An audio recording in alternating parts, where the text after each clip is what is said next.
Good afternoon and welcome back to the Goes On Kitchen. Today we're going to get back to our 30-minute meals. We have a one-pan chicken and spinach recipe that's really quick and delicious. I think everybody's going to like it. First, we're going to start off with 1 pound of chicken diced or cut into tenders. You can buy them in tenders, but much cheaper to get a breast and chop it up.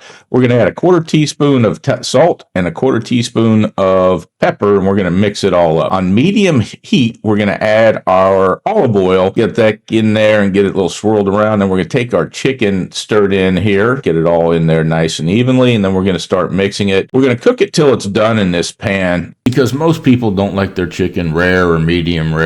And if you're into that, I don't recommend it, but to each their own. All right, moving on. And then we're going to remove it. I have no idea why I removed it 1 spoonful at a time.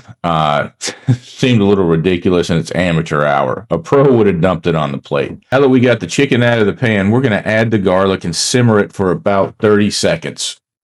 We're going to increase the heat to medium-high, and we're going to add the white wine vinegar. I didn't have white wine vinegar, so I used a replacement, which was a 1/4 cup of chicken broth with 1 tablespoon of white vinegar and 1 tablespoon of lemon juice. That is why it looked different in the video and chunky, because it wasn't white wine vinegar. We're going to cook this for 1 minute. After it cooks for 1 minute, we're going to reduce it down to a medium heat. We have it reduced to a medium, so we're going to add our spinach and our heavy cream. Then we're going to add the 1/4 teaspoon of salt and pepper. We're going to simmer for 2 minutes, stirring occasionally during the 2 minutes to get everything mixed up and keep the heavy cream from maybe burning. Now we're going to add the chicken back into the pan. Notice I dumped it all in at once and didn't do the single spoon technique that I did earlier in, so I did learn.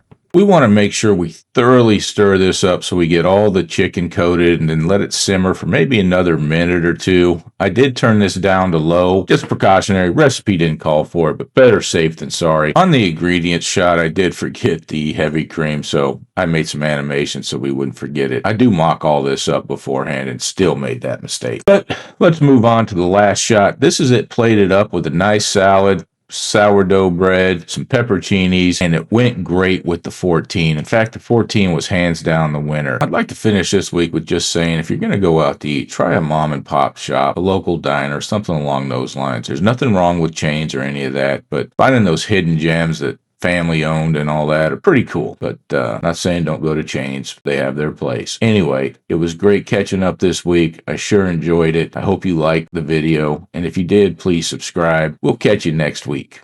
Thank you. Bye.